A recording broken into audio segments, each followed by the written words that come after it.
listen to this. This is a very, very important question, right? He talked about people that influence you the most. Well, there was some information that influenced me beyond, I mean, it's still influencing me right now, right? I learned, I understand it more and more every single day. Having a mother, having been married, having daughters, right? Association with women, right? Around women, this is very huge, right? I learned something a while ago, and it was this, right? How many of y'all believe in God in here? I mean, it's not a religion. How you believe in God? Most of the room, okay? If not all of the room. I heard this statement one time, and I pray this gives justice to the question. The closest thing to God that you will ever see is a female. The closest thing to God that you will ever see is a female. So you hear me saying that, and it probably don't mean a whole lot to you right now. But you continue to be around women, and you will understand. All of you in here who were birthed through women, and they were loving women that took care of you. They cleaned you. They cleaned your pamper. They changed your pamper. They wiped your nose for you, right? They fed you, right? You say you believe in God now, but before there was a God in your mind, mama was God. Does that make sense? So when I understood that, when I understood that, and as I grow to understand it, I treat girls and women very differently. How many of you open the door for your female people in your life? You open the door for them because Justin is teaching y'all that, right? Mr. Lockett teaching y'all that, right? Absolutely. Understand and know that it's not an empty gesture. You are honoring her because she deserves that honor. Are y'all following me? She deserves that honor. When you understand this, you don't call girls the B word or put your hands on them. You don't do that. Or let anyone else disrespect.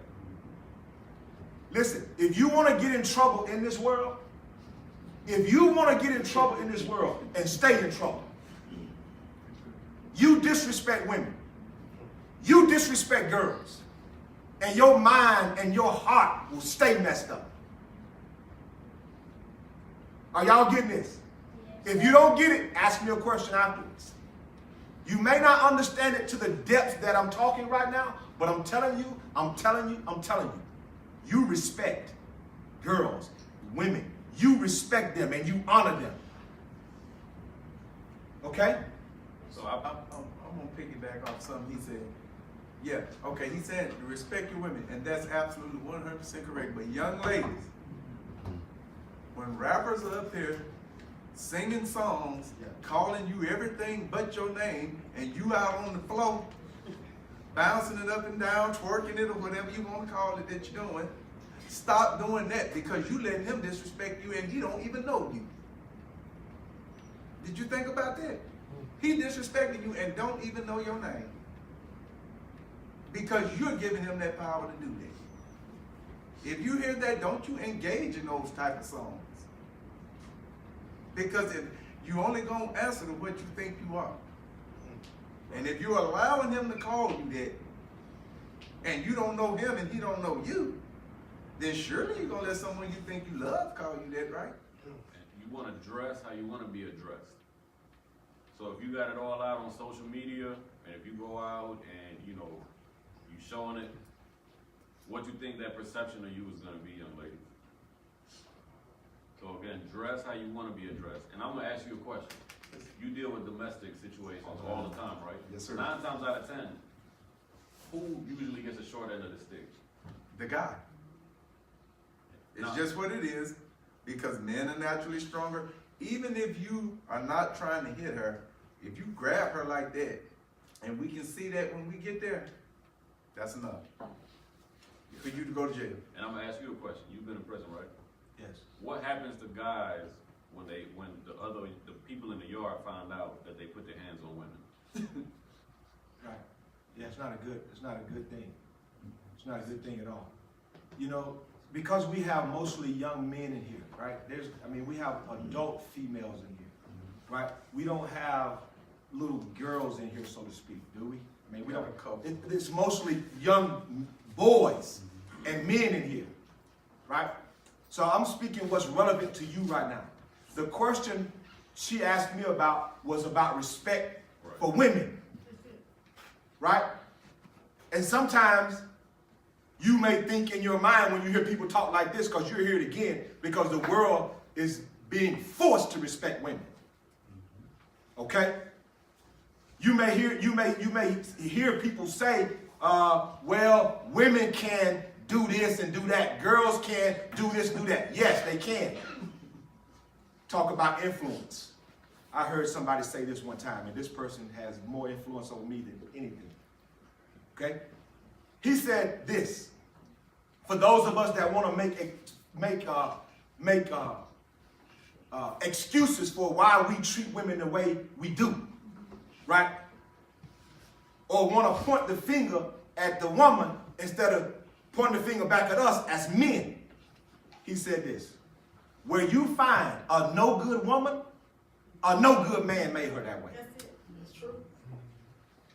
That's why it's important for those of us that are men to respect our women and our girls. Because we have a lot, because he talked about your power as men. He talked about power a minute ago, right? And I came back and told you you should be writing this stuff down, right? Because it's very, very important for you to understand your power. And then he gave us levels to your power and the different kinds of power you have. Well, I'm telling you, whether you understand it or not, you have power as a man. Young boy, soon to be man, you have power. And one of those powers you have which is a great responsibility on you, is how you treat your girls and your women. Start by treating your mother with respect. Yes, ma'am. Yes, ma'am. Not yeah, not what. Yes, ma'am. Open her door for her. You got a little sister? You open the door for your sister. And you let her know, I learned this. Listen, I got to open the door for you. Some people will tell you, women will tell you, because they have been made to feel less valuable about themselves. You don't have to call me ma'am. Yeah, absolutely. It's out of respect, ma'am. I learned this valuable principle from one of my mentors. It's just out of respect. I have men tell me, you don't have to say sir to me. My son gets it all the time. Daddy, people tell me all the time, I ain't got to say sir. You tell them. This is what I tell him. You tell them you learned that from your father. And it's out of respect for them. Yes, sir. No, sir. Yes, ma'am. No, ma'am. And you look them dead in the eye, like I'm looking at you right now. Y'all got that? Yes, sir. Respect your girls. Respect your women. If you don't, you just get ready. You just get ready for what you got coming to you. And it ain't good. Yes, sir. Add on what Mr. Shop was saying. My mom always tell me, how you treat your mother is how you gonna treat your wife or your girlfriend. No That's doubt. absolutely correct. Always treat them with respect. No doubt. They gonna notice that. You know, I got girls that are cousins of mine, and they notice that they see a guy that's disrespecting their mom. 9 times out of 10, they gonna turn away from him because that's how they gonna treat them. Yeah, absolutely. Always treat your mother with respect. No doubt. All right, so I'm going to spin from a different aspect, and that's the behavioral psychology aspect of it, okay? One, is men and women are built different, right? Not just physically, but emotionally, spiritually, right? Steve Harvey, everybody know Steve Harvey?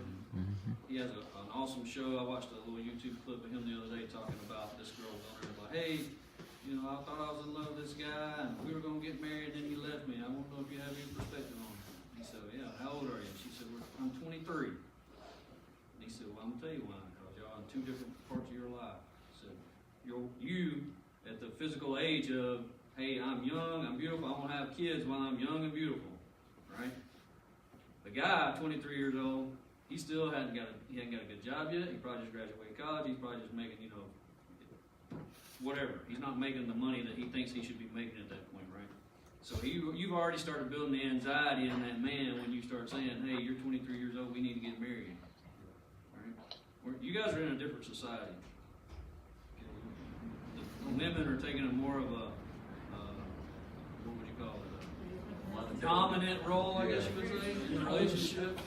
And then it's a lot of this, and I'll say it's hey, I want to be, men and women are equal, right? Yeah, you should be equal as far as jobs and pay and things like that. But physically, mentally, and emotionally, you're not equal. You're not built equal. You're not designed equal. God designed you that way for a purpose, to complement one another. Okay? Right. So I tell I'm married. I've been married for 18 years. My wife and I are still very intimate with one another. We still love each other.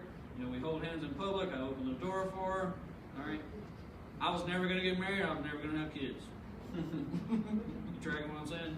So when she walked into my life, I knew, hey, that's it. I'm going to marry that lady, right? So unless you have that clear of a vision of, hey, yes, that's who I'm going to marry or whatever, you shouldn't be getting married, right? But the equation of life is this: circumstances plus choices equal consequences. Circumstances plus choices equal consequences. And you can change all that. A lot of times you can't change your circumstances, but the one choice y'all over here, man, I'm gonna send y'all a bill. The one thing you can change is choice. What kind of choices are there? Where's my guy that asked the question? What kind of choices are there in life? Yeah, what kind of choices are there? Most people will say the right choice and the wrong choice, right?